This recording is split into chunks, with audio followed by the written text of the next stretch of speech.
En estos vídeos tutoriales primero, desde hasta el número 2, voy a explicar la parte que dimos en el instituto por si acaso algún alumno faltase y prefiriese tenerlo también en forma de vídeo tutorial, a pesar de que a través de los apuntes yo pienso que también es suficiente para estudiar. Bien, el tema se va sobre la elaboración de los documentos de un proyecto. Y esa elaboración os anticipo que se hace conforme a una norma de proyecto, que es la norma 157.001, norma UNE. Esa norma establece que los documentos de un proyecto pues son el índice, que antiguamente le llamaba en la primera edición de esta norma documento básico 00, la memoria, que era el documento básico 01, los anexos, el documento básico 02, el más importante es el de cálculo, pero puede haber otros anexos, estudio básico o de prevención de riesgos laborales, estudio básico de salud de prevención de riesgos laborales, estudio geotécnico, de impacto medioambiental, de contaminación acústica, en fin, otros tipos de anexos podría haber también. El documento básico 03 son los planos, el 04 el pliego de condiciones, el 05 que se suele poner junto al 06 mediciones presupuesto, como vimos en el tema 5, donde aprendimos a manejar el presto. Y antiguamente en la primera edición de la norma, los anexos que no eran el de cálculo se podían poner como opción formando el documento básico 07, pero en la nueva edición los anexos van aquí todos, es decir, cálculos, estudios básicos de salud, a lo mejor estudio de contaminación acústica, geotécnico, de impacto medioambiental, en fin, lo que haga falta. Bueno, empezamos entonces con la primera parte de este tema. Además de la normativa de aplicación, la norma 157.001 establece que todos los documentos deben de tener una forma, y el formato por excelencia para entregar un documento, tanto en electrónico como en papel, es el A4. Ocurre que hay excepciones, las excepciones son los planos en formato electrónico se entregan cada uno en el formato correspondiente, pongamos que un A0 tiene 1 metro cuadrado de superficie y en formato electrónico no se pliega, pero si eso hubiera que imprimirlo, pues habría que recurrir a la normativa de proyectos, y la normativa de proyectos, si lo buscáis por aquí más adelante, pues te dice que el plegado de plano es conforme a norma UNE 1027, y no es muy difícil irse a internet y encontrar la norma UNE 1027 de plegado de plano, y allí pues te explicaría y tal cómo sería eso. Es decir que, bueno, existen normas para todo, pero la del plegado de plano en concreto pues es esta otra que está aquí, la UNE 1027 del 95, ¿de acuerdo?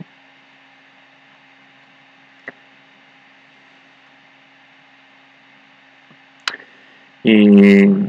dicho esto, es verdad que en las copisterías, cuando vayáis a imprimir los documentos, le podéis decir que os lo plieguen, y normalmente en la realidad casi nunca el plegado se hace conforme a normas, sino que incluso la propia máquina, si es muy moderna, es capaz de plegarte esos documentos. Y en la práctica lo importante es que estén plegados y que el formato sea un A4. Os anticipo también que si los planos van ahí encarpetados en unos plastiquitos,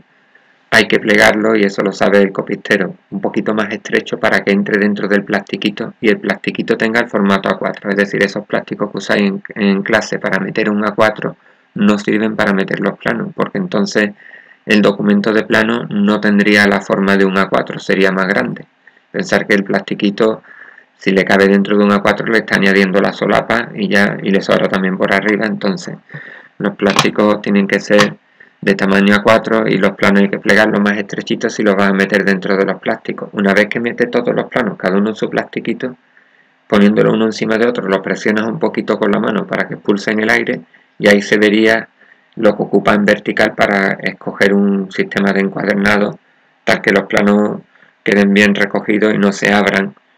tal que no vale meter primero los plásticos vacíos y hacerles la carpeta, porque luego al meterle los planos van a ocupar más y se va a abrir eso y va a quedar feo. Bien,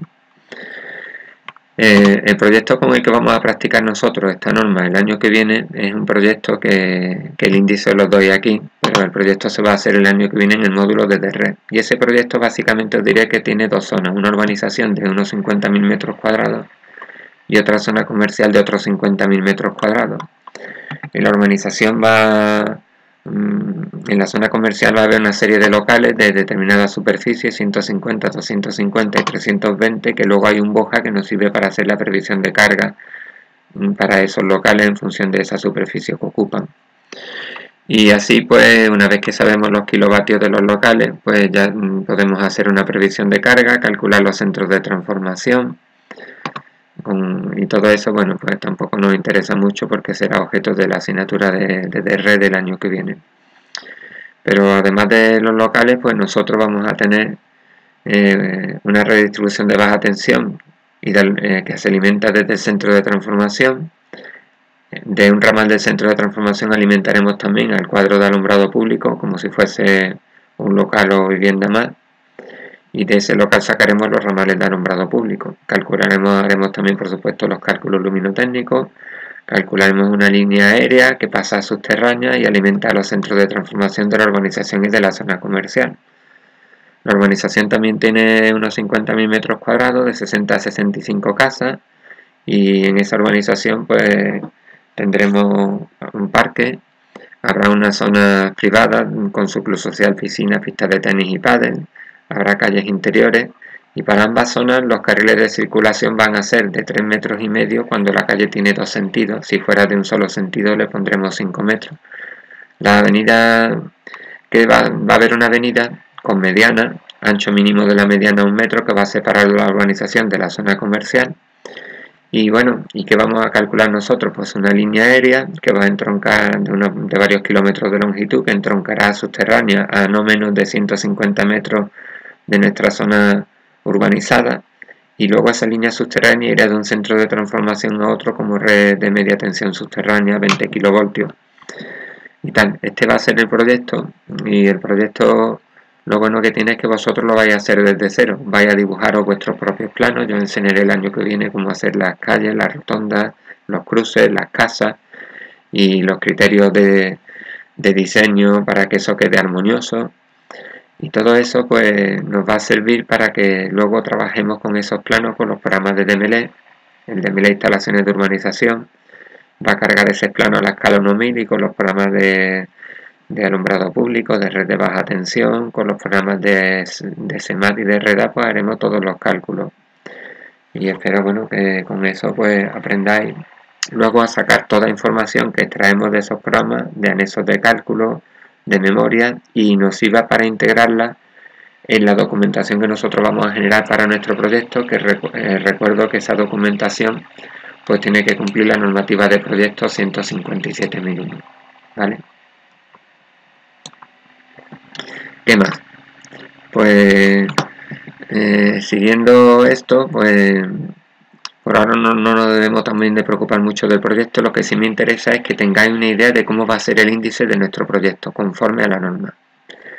Como la norma 157.001 establece que tiene los documentos que hemos citado antes, a mí me sigue gustando dejarle la palabra documentos básicos delante, como se decía en la primera edición de la norma, no es incompatible con el nombre del documento. Así os doy yo el índice para el proyecto, para que cumplamos perfectamente esa norma. ¿Y por qué os doy yo el índice? Porque luego la información para rellenar ese índice la vamos a sacar de los programas de DMLE y la vamos a integrar en nuestro índice. De esa manera yo me aseguro que cumpláis la normativa de proyecto y que aprendáis un poco la estrategia de cómo sacar información de diversos programas que dan información de memoria, de cálculo, pero que no siguen el índice de la normativa 157.001, y vosotros tenéis que aprender a integrar esa información en un índice que sí siga esa normativa de proyecto. Por eso doy yo el índice. Por ejemplo, para la memoria, el índice de la memoria tiene 10 apartados, porque la normativa de proyecto nos dice que debe de tener 10 apartados, pero esto lo voy a dejar ya para el siguiente vídeo tutorial, para no alargar mucho y pasarme de la duración. Pues mucho ánimo y hasta el siguiente.